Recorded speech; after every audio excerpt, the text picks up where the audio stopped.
नमस्कार, मैं सोनाली और आप देख रहे हैं बी एक्सपर्ट न्यूज। पेश है वाराणसी की प्रमुख खबरें। गंगा में बढ़ते जलस्तर को देखते हुए दशाश्वमेध घाट पर होने वाली गंगा आरती की व्यवस्था में बदलाव किया जा रहा।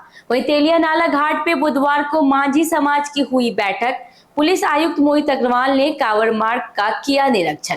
खबरों में और भी बहुत कुछ है, ये खबरें देखते हैं विस्तार से। पुलिस आयुक्त मोहित अग्रवाल ने मंगलवार को मिर्जा मुराद थाना क्षेत्र के गुड़िया बॉर्डर से लेकर वाराणसी की ओर जाने वाली कांवड़ मार्ग का निरीक्षण किया। निरीक्षण के दौरान उन्होंने कांवड़िया सेवा शिविरों की व्यवस्था का जायजा लिया और संबंधित अधिकारियों को आवश्यक दिशा निर्देश दिए। उन्होंने बताया कि श्रद्धालुओं की सुविधाओं के लिए निर्माण, विद्युत, पीडब्ल्यूडी, चिकित्सा और राजस्व विभाग के साथ बैठक कर सभी तैयारियों को अंतिम रूप दिया जा चुका है। इस दौरान अपर पुलिस आयुक्त कानून व्यवस्था शिवहरी मीणा और डीसीपी गोमती जोन आकाश पटेल भी मौजूद रहे। श्रद्धालु कांवड़िया यहाँ इस रूट से निकलते हैं। प्रयागराज से ये काशी विश्वनाथ मंदिर तक का रूट है, जिसका आज सभी अधिकारी भ्रमण कर रहे हैं। इसमें रूट पर हम जगह जगह पुलिस की चौकियाँ खोल रहे हैं, जिसमें श्रद्धालुओं के लिए फर्स्ट एड बॉक्स, उनको आराम करने की व्यवस्था का भी प्रबंध रहेगा। एक पूरा डेडिकेटेड लेन हम लोग कांवड़ियों के लिए देंगे और दूसरी लेन पर जो ट्रैफिक है वो चलेगा। हम लोगों का ये प्रयास रहेगा कि जो भी कांवड़िया, जो भी श्रद्धालु मंदिर की तरफ जा रहे हैं, उनको किसी भी तरह की कोई दिक्कत का सामना न करना पड़े। सर, जिस तरीके से एक लेन बंद किया जाता है, सर किस दिन से ये लेन बंद करने का कार्य प्रारंभ किया जाता है? देखिए, ये 11 तारीख से सावन आरंभ हो रहा है, तो 2 दिन पूर्व से इस लेन को हम लोग बंद कर देंगे, क्योंकि 2 दिन पूर्व से कांवड़ियों का आगमन आरंभ हो जाता है। सर, कांवड़ियों के लिए विशेष उनकी सुविधाओं के लिए पुलिस प्रशासन के अलावा और कौन कौन सी विभाग की टीमों को लगाया जाएगा?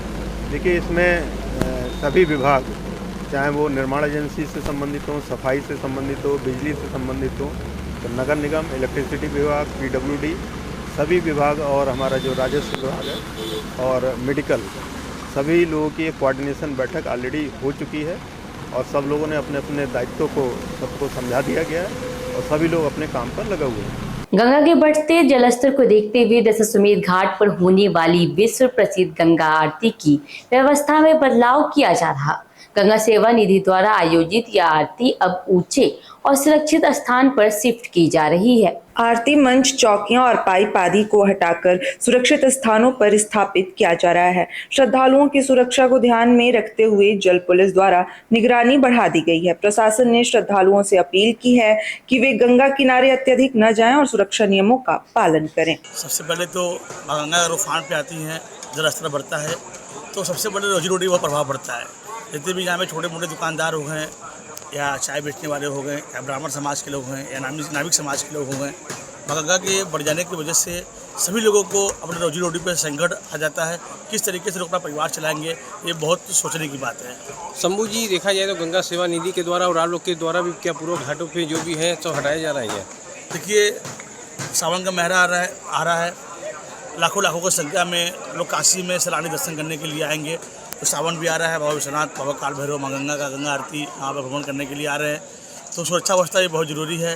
और घाटों पे शासन और प्रशासन के द्वारा चीज़ों को, जगह को खाली कराया जा रहा है कि जितने भी सैलानी हमारे काशी में आ रहे हैं उन्हें कोई दिक्कतें नहीं होना चाहिए। सुशांत मिश्रा, अध्यक्ष गंगा सेवा निधि। अध्यक्ष जी, देखा जाए गंगा उफान पर है, तो आप लोग के भी द्वारा किस तरह का यह घाटों पर हटाया जा रहा है बस बल्ली जो भी? देखिए, हर वर्ष की भांति इस वर्ष भी जो भगवती माँ गंगा का जल स्तर है उसमें जो है वृद्धि हो रही है पिछले 2 दिन से, और उसी को देखते हुए जो भी सजावट का जितना यहाँ पे खंबा लगा रहता है, जिस पे लाइट लगी रहती है, सारी छाता लगा रहता है, वो सब जिन चीज़ों से सजावट हुई रहती है वो सभी जो है वो हटाया जा रहा है, क्योंकि जो घाट है वहाँ तक पानी आ जाता है।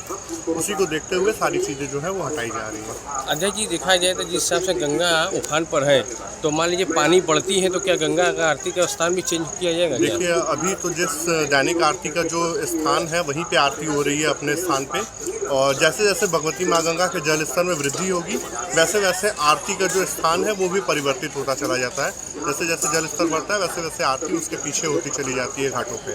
तेलिया नाला घाट पे बुधवार को हुई मांझी समाज की बैठक में नाविकों ने चेतावनी दी कि अगर गंगा में क्रूजों की संख्या बढ़ाई गई या गैर मांझी समाज को मोटर बोट लाइसेंस दिए गए तो वे आर पार की लड़ाई के लिए मजबूर होंगे। समाज के लोगों ने कहा कि पूर्वजों की परंपरा से चली आ रही व्यवस्था को प्रशासन तोड़ रहा है। गैर माझी समाज के लोग गुंडई के बल पर नाव संचालन कर रहे हैं, जिससे पारंपरिक नाविकों का हक छिन रहा है। हमारा नाम दिनेश साहनी, मैं तेलिया नाले घाट का माझी हूँ। दिनेश जी, ये किस तरह का धरना प्रदर्शन आप लोग कर रहे हैं? ये धरना प्रदर्शन इसलिए चल रहा है कि हमारे पुरखों और दादा महाराजा से चला आ रहा है कि ये गंगा में अधिकार हमारा है, नौका का जीवन पालन करते हम लोग। इसमें कई अन्य लोग बिरादर घुस के हम लोग का संचालन रोक के अपना जीविका आज्ञा का पालन कर रहे हैं। हम लोग का इसी का पेट पालन करते हैं, इसी से हम लोग चलाते आते रहते हैं। लेकिन यहाँ पे कई बिरादरी लोग घुस के हम लोग का रोजी रोटी छीनना चाह रहे हैं। और इसके बाद हम लोग अपना नाव 30 तारीख से संचालन बंद कर दिया गया है।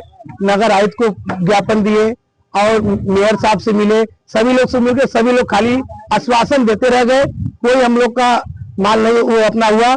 इसीलिए हम लोग अपनी नौका का संचालन बंद करके अभी जब तक हम लोग की मांगे पूरी नहीं होगी तब तक हमारी नौका संचालन बंद नहीं होगा। अभी तो हमारे तेलिया नाले घाट का बोट बंद है। इसके बाद अगर नहीं होगा तो पूरा 80 से लेकर वरना तक की पूरी नाव का संचालन हम लोग बंद करके भूख हड़ताल पे बैठेंगे। वाराणसी में मोहर्रम की चांद की 5 तारीख के मौके पर दरगाह फातमान में भारत रत्न स्वर्गीय उस्ताद बिस्मिल्लाह खां साहब की परंपरा को उनके पोते आफाक हैदर व उनकी पार्टी ने जीवित किया। आफाक हैदर, जाकिर हुसैन, आजादार हुसैन और नाजिम हुसैन ने करबला के शहीदों की याद में मातमी धुन प्रस्तुत की। बिस्मिल्लाह खान साहब ने अपने जीवन में 80 वर्षों तक मुहर्रम में मातमी धुन बजाई थी। आज दरगाह फातमान में स्वर्गीय उस्ताद बिस्मिल्लाह खां साहब ने अपने जीवन के 80 साल तक यहाँ पर दरगाह फातमान में तो ज़माने बनाया था जब दरगाह फातमान बहुत अच्छा नहीं बना था, रौजत में नहीं थे। उस वक्त दरगाह फातमान में वहाँ पर बिस्मिल्लाह खां साहब इसी स्थान पर आकर शहनाई बजाते थे शहीदों की याद में। हज़रत इमाम हुसैन के याद में जब वो मुहर्रम का चाँद देखते थे तो यहाँ पर कहीं भी दुनिया के किसी भी कोने में रहते थे लेकिन हिंदुस्तान में वो आ जाते थे और 10 दिन मुहर्रम के दुनिया के अंदर कहीं भी बुलाया जाता रहा था, बिस्मिल्लाह खां साहब नहीं आते रहे। हज़रत इमाम हुसैन के याद में उन्होंने नंगे पैर अपने घर से इसी फातमान दरगाह में आते रहे। राजा तालाब तहसील में सोमवार को पेशकार और वकील के बीच मुकदमे की तारीख को लेकर विवाद हो गया, जो हाथापाई तक पहुंच गया। मामला एसडीएम न्यायिक के पेशाकार से जुड़ा था। वकीलों ने सेंट्रल बार वाराणसी के उपाध्यक्ष दीपक राय कान्हा के नेतृत्व में उप जिलाधिकारी सांतोन सिंसनवार से मिलकर पेशकार की शिकायत की और निलंबन की मांग की। अधिवक्ताओं का आरोप है कि पेशकार तिथि तय होने के बाद उसे बदल देता है, जिससे न्याय प्रक्रिया प्रभावित होती है। मैं सेंट्रल बार उपाध्यक्ष दीपक राय कान्हा नाम है। आज एक अधिवक्ता के मामले में हम लोग राजा तालाब आए क्योंकि बनारस में हम लोग कार्य कर रहे थे। एकाएक पता चला कि अर्पित पांडे जी का मामला है, उस मामले में हम लोग राजा तालाब तहसील आए। पिछला डेट हम लोग लेके गए थे।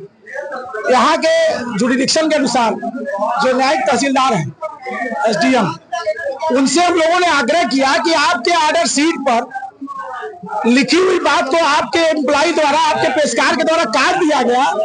इसी बात को लेकर के न्यायिक एसडीएम महोदय उग्र हो गए और उन्होंने एक अधिवक्ता समाज को पिछले कई बारों से नापते हुआ है तो सोचे इस बार भी नाप लेंगे। हम लोगों ने अर्पित पांडे जी के मामले में उनसे वार्ता करते हुए यह बताया कि हमारे पास साक्ष्य है, आपके कार्यालय, आपके इस परिषद द्वारा गलती की गई है। इस गलती का किस तरह से आप सही करेंगे? उन्होंने साफ साफ स्पष्ट रूप से कहा कि मैं अगर मेरा अधिकारी से संबंधित जितने भी यहाँ पेशकार महोदय हैं, अगर कोई भी गलती करते हुए पाए जाते हैं, उसके साक्ष्य मिलते हैं, तो मैं वर्तमान में उनसे निलंबन कर दूंगा। अंतर्राष्ट्रीय चिकित्सक दिवस के अवसर पर शौर्य फाउंडेशन द्वारा ऑटिज्म के कारणों, लक्षणों, बचाव व इलाज पर जागरूकता कार्यक्रम आयोजित किया गया। निदेशक डॉक्टर अनिमेश कुमार ने बताया कि ऑटिज्म एक विकासात्मक विकार है जिससे पीड़ित बच्चों में संप्रेषण, सामाजिक व्यवहार व संवेदनशीलता की समस्याएं देखी जाती हैं। उन्होंने कहा कि एकल परिवार, बच्चों में मोबाइल का अत्यधिक प्रयोग और गलत जीवन शैली इसके प्रमुख कारण है। जनसाधारण में जो है ऑटिज्म के प्रति चेतना भी बढ़ी है और जहाँ तक इसके पहचान की बात है तो इसके 5 ऐसे मतलब जो मुख्य लक्षण होते हैं, मैं आपको बताऊं, जिससे आप तुरंत क्लियर कर सकते हैं कि बच्चे को ऑटिज्म है कि नहीं। खास करके 1.5 साल के ऊपर जब बच्चे हमारे डेवलप होते रहते हैं तो 1.5 साल से 2 साल के बीच में अगर बच्चे का स्पीच आ रहा होता है और वो अचानक से चला गया या पीछे जाने लगता है, इसका मतलब हो सकता है कि बच्चे में ऑटिज्म के लक्षण हो। अन्य जो लक्षण है वो जैसे जब उनको आप और वो उस पर रिस्पॉन्स नहीं देते हैं, तो ये एक दूसरा लक्षण है। तीसरा, ऐसे बच्चों में देखा जाता है कि एकाग्रता की बहुत कमी होती है, ये भी एक बहुत महत्वपूर्ण लक्षण है। चौथा जो है, ये बच्चे क्या होता है एक जगह बैठ नहीं पाते हैं, हाइपर एक्टिव होते हैं। अगर उनको कोई काम दिया जाएगा एक जगह करने के लिए तो एक जगह वो काम नहीं कर पाएंगे। और जो सबसे महत्वपूर्ण है लास्ट वाला, वो ये कि कोई छोटा सा अगर कमांड देते हैं उनको, कोई सिंपल इंस्ट्रक्शन देते हैं जैसे कि बेटा फ्रिज में से बॉटल लेकर आओ, तो वो समझ नहीं पाते हैं कि उनको क्या कमांड दिया जा रहा है और वो रिएक्ट नहीं करते।